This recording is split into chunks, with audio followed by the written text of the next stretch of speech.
poin nomor 29, sedekah. Rasulullah Shallallahu Alaihi Wasallam bersabda, la tuki fayuka alaiki, kok alaiki, alaika ya, salah harokat. La tuki fayuka alaika, janganlah kamu menyimpan harta karena nanti akan ditahan oleh Allah. Gara-gara kita menahan, nanti Allah tahan. Apa maksudnya? Itu terjemah bebasnya. Gara-gara kita nahan harta, nanti Allah tahan. Kalau kita keluarkan, ya Allah keluarkan. Kalau kita tidak tahan, Allah pun tidak tahan. Artinya apa? Yang kita dapatkan dari harta kita itu sesuai bagaimana kita memperlakukan harta.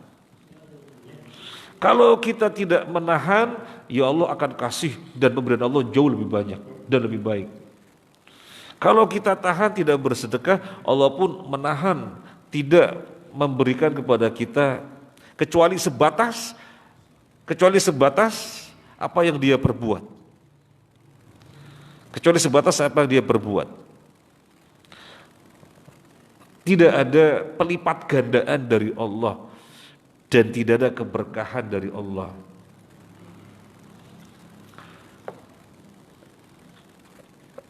Makanya biar tidak ditahan tapi senang dikeluarkan, kita perlu motivasi. Di antara motivasi adalah sabda Nabi, ma naqasat malun min sadaqatin, ma naqasat malun min sadaqatin atau kama qala Nabi. Harta tidak akan pernah berkurang karena disedekahkan. Itu yang memotivasi kita sehingga senang mengeluarkan, bukan ditahan. Senang dikeluarkan, tidak ditahan. Soalnya apa? Ketika kita tidak tahan, Allah tidak pernah menahan. Tapi kalau kita sudah tahan, ya sesuai dengan perbuatan kita, Allah pun tahan. Harta kita mendapatkan sesuai yang kita upayakan, jadi tidak dilipat gandakan dan tidak diberi keberkahan, kan rugi. Nah, ini perlu dimotivasi dan sangat dirasa sekali milieu yang seperti ini di Masjid Nabawi, di Masjidil Haram juga. Tetapi saya pribadi kalau membandingkan kedua masjid ini lebih terasa yang di Masjid Nabawi. Lebih terasa. Sebenarnya dua-duanya juga sama, tapi lebih terasa di Masjid Nabawi dan lingkungannya. Terasa sekali. Bayangkan kita baru datang, sudah dijemput sama anak-anak. Anak-anak itu rebutan. Ma'i, tarik-tarikan. Saya bilang, saya mau wudhu dulu. Nah, tafadhol, ditungguin. Ketika sudah wudhu ditarik. Saya mau duduk di sini, enggak, bukan di sini tempat saya di sana. Seperti itu. Dan kita mendengarkan pembicaraan anak kecil, ma naqasat malun min sadaqatin. Anak-anak kecil usia SD. Jadi sesama mereka yang terucap adalah ma naqasat malun min sadaqatin. Itu kita dengar. Masya Allah, anak-anak sekecil itu sudah mendapatkan motivasi untuk senang bersedekah. Insya Allah karena pengaruh dari bapak-bapaknya yang muhajirin itu ya. Nah, kita pun harus mendidik anak-anak kita seperti itu, suka bersedekah, dilatih. Kalau pagi uang yang dipunya dari sisa jajannya sedekahkan, setiap pagi dilatih. Biar senang bersedekah. Karena untuk senang bersedekah bukan sekonyong-konyong bisa, mesti berlatih. Kenapa mesti berlatih? Soalnya Allah sudah menyatakan tabiat manusia itu suka menahan sesuatu yang disukai. Innal insana khuliqa halu'a idza masahu syarru jazu'a. Terus wa idza massahul khairu manu'a. Manusia kalau mendapatkan sesuatu yang baik, manu'a, maunya menahan untuk dirinya. Wah ini baik, maka ditahan, dikeluarkan, enggak dikeluarkan. Kalau dikeluarkan ada timbal baliknya dong apa? Duit disukai, kalau dikeluarkan ada timbal baliknya dong apa? Bakso kah? Apa dapat motor kah? Kalau nggak ada timbal balik, oh nggak mau, ditahan. Makanya Nabi bersabda, as-shadaqatu burhanun. Sedekah itu bukti.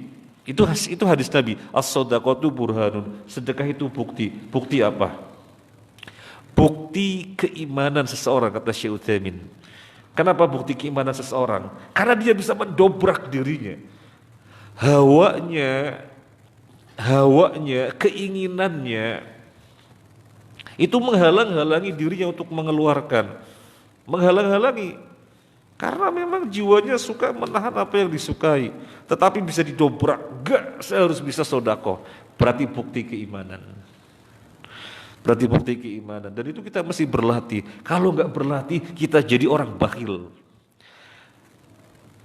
Kalau kita terus dengan kondisi kebakhilan, Allah sendiri menahan pelipat gandaan. Seandainya kelihatan berlipat ganda, bisa jadi istidraj. Sudah begitu enggak ada keberkahan, dan di tengah-tengah manusia tidak disukai. Coba kalau orang tidak menjaga lisannya, akan terucap orang bakhil itu. Kalau orang tidak menjaga lisannya, maka pada terucap orang bakhil itu, orang bakhil itu, orang bakhil itu. Untungnya yang di sekitarnya menjaga lisan, jadi ditahan di dalam hatinya. Dia bakhil, tapi dalam hatinya dia bakhil, masih untung dia. Tetapi sesungguhnya keberadaannya sudah tidak mendapatkan qabul di tengah-tengah kawannya, sudah tidak mendapatkan diterima. Sehingga apa yang dia perbuat rasanya malas menolong. Apa yang dia perbuat rasanya pengen menghindar, udah urus diri saja dah. Yaitu hukuman sosialnya seperti itu. Tetapi karena yang di sekitar orang-orang baik, sebenarnya dia mendapatkan hukuman sosial seperti itu, tapi orang-orang tidak mau melihatnya. Sebenarnya malas tapi tetap berbuat, menolong, membantu. Yaitu baiknya kawannya yang tidak mempermasalahkan. Sebenarnya hatinya mempermasalahkan. Gak mau saya membantu kamu, orang bakhil kok.